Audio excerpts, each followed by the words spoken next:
La Tor Tre Teste rimane in cima alla classifica e lo fa vincendo anche sul campo della Vigor Perconti grazie al 2-0 firmato Terracina Di Marco. Sono i padroni di casa però i primi a cercare una soluzione in avanti, lo fanno con Magliozzi che in questa occasione calcia in caduta, facile la parata per Calcaterra, arriva quindi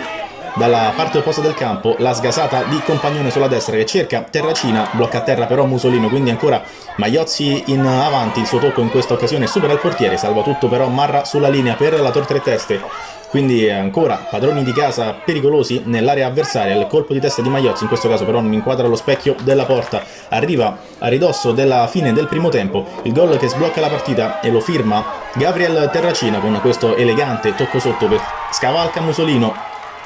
e fa 1-0 per la Tor Tre Teste.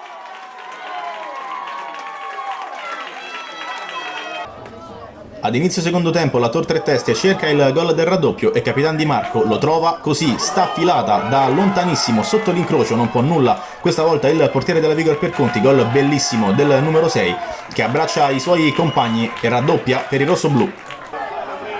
La Vigor Perconti non si dà per vinta e cerca il gol che possa almeno accorciare le distanze, esce alta però qui la conclusione da parte di Magliozzi, quindi si ritorna dalle parti di Musolino con un altro tiro da fuori di Di Marco che esce di poco a lato, occasione anche per Palermi a cui però chiude bene lo specchio il portiere avversario, quindi arriva un altro bel tiro da fuori, questa volta da parte del subentrato De Riso che prende in pieno la traversa.